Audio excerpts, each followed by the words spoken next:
राधे राधे दोस्तों, मेरे चैनल में आपका स्वागत है।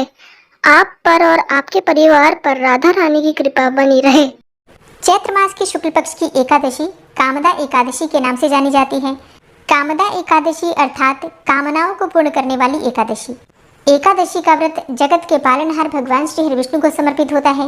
इस दिन विधि विधान से भगवान श्री हरि विष्णु और माता लक्ष्मी की आराधना करने से किसी भी प्रकार की कष्ट हो, परेशानियां हो, उससे मुक्ति मिल जाती है और कोई भी कामना हो आपकी भगवान श्री हरि विष्णु की कृपा से पूर्ण हो जाती है।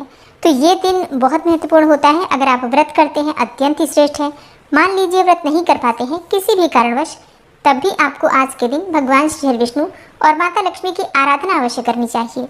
तो आज की वीडियो में आप जानेंगे कि साल 2026 में कामदा एकादशी कब है, एकादशी की तिथि कब प्रारंभ हो रही है, कब समाप्त हो रही है, व्रत हमें कब धारण करना है और पारण करने का यानी कि व्रत खोलने का शुभ मुहूर्त क्या है, किस प्रकार से पूजा आराधना करें, किन मंत्रों का जप करें और कौन सा उपाय करें जिससे कि इस व्रत का संपूर्ण फल हमें प्राप्त हो। और जिस भी कामना से व्रत धारण करते हैं या बिना व्रत किए भी आप पूजा कर रहे हैं तो आपकी पूजा का संपूर्ण फल आपको प्राप्त हो, इसके लिए आज विशेष क्या करें, तो संपूर्ण जानकारी कामदा एकादशी व्रत से संबंधित आज की वीडियो में शेयर करूंगी। बहुत महत्वपूर्ण है आज की वीडियो, पूरा जरूर देखिए और अगर वीडियो अच्छी लगे तो इसे लाइक भी जरूर कीजिए। और अब सबसे पहले जानते हैं कि कामदा एकादशी की तिथि कब प्रारंभ हो रही है और कब समाप्त होगी। देखिए, चैत्र मास की शुक्ल पक्ष की एकादशी तिथि प्रारंभ हो रही है 28 मार्च 2026 को सुबह 8:45 पर और एकादशी तिथि का समापन 29 मार्च को होगा सुबह 7:46 पर। सूर्योदय कालीन तिथि के अनुसार ही एकादशी का व्रत हम धारण करते हैं। तो ऐसे में 29 मार्च 2026 को यानी कि रविवार के दिन कामदा एकादशी का व्रत हमें धारण करना है। और जो भक्त एकादशी का व्रत धारण करते हैं एक दिन पहले यानी कि शनिवार के दिन 28 मार्च 2026 को आप दशमी तिथि के नियम का पालन करेंगे। शुद्ध और सात्विक भोजन लेना है, ब्रह्मचर्य का पालन करना है और अगर संभव हो तो भूमि पर शयन करना है। फिर एकादशी व्रत के दिन आपको सुबह जल्दी उठना है। उठकर नित्य कर्मों से निवृत्त होकर स्नान कर लीजिए। इसके बाद सूर्यदेव को जल दीजिए और अपने घर के मंदिर में शुद्ध घी का दीपक प्रज्वलित करके भगवान श्री विष्णु के सामने अपने व्रत का, अपनी पूजा का संकल्प लेकर व्रत का प्रारंभ कीजिए।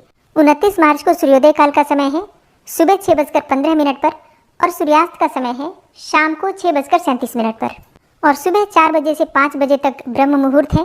तो ब्रह्म मुहूर्त में गंगा जल मिश्रित जल से स्नान कीजिए और इसके बाद आप पूजा कर सकते हैं। अभिजीत मुहूर्त दोपहर 12:02 से 12:52 तक। और बात करें राहु काल की तो शाम को 5:04 से शाम को 6:37 तक। और राहु काल में कोई भी शुभ कार्य प्रारंभ नहीं करना चाहिए, लेकिन अगर आप पहले से कर रहे हैं तो उस कार्य को कर सकते हैं। अब एकादशी व्रत का पारण हम करते हैं द्वादशी तिथि में और द्वादशी तिथि का प्रारंभ हो रहा है 29 मार्च 2026 रविवार को सुबह 7:46 पर और द्वादशी तिथि समाप्त हो रही है 30 मार्च 2026 सोमवार के दिन सुबह 7:09 पर। ऐसे में एकादशी व्रत के पारण का शुभ मुहूर्त है 30 मार्च 2026 सोमवार को सुबह 6:14 से सुबह 7:09 तक। इस व्रत को विधि विधान से धारण करने से और भगवान श्री विष्णु की पूजा करने से ब्रह्म हत्या जैसे महान पाप भी नष्ट हो जाते हैं और व्यक्ति को राक्षस योनि से मुक्ति मिल जाती है। जो दंपत्ति संतान चाहते हैं इस व्रत को धारण करें, विधि विधान से भगवान श्री विष्णु और माता लक्ष्मी की आराधना करें तो उन्हें उत्तम संतान की प्राप्ति होती है, दीर्घायु संतान की प्राप्ति होती है।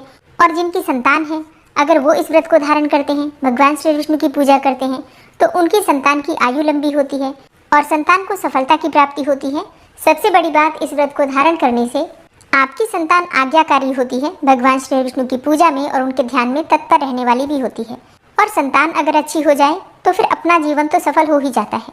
इस व्रत को धारण करने से मोक्ष प्राप्ति की कामना पूर्ण हो जाती है, ऐसा शास्त्रों में कहा गया है। इस व्रत का पालन करने से व्यक्ति सभी प्रकार के सांसारिक सुखों का आनंद लेने के बाद भगवान श्री विष्णु के वैकुंठ धाम को प्राप्त करता है। तो ये व्रत बहुत महत्वपूर्ण है, सबके लिए अवश्य करना चाहिए। अच्छा, अगर आप व्रत नहीं करते हैं तो पूजा प्रार्थना तो कर ही लीजिए। तो उम्मीद करती हूँ ये वीडियो आपके लिए उपयोगी होगी। अगर वीडियो पसंद आई हो तो लाइक कीजिए, शेयर कीजिए और चैनल पर पहली बार आए हैं तो सब्सक्राइब करके बेल आइकन को जरूर प्रेस कर लीजिए।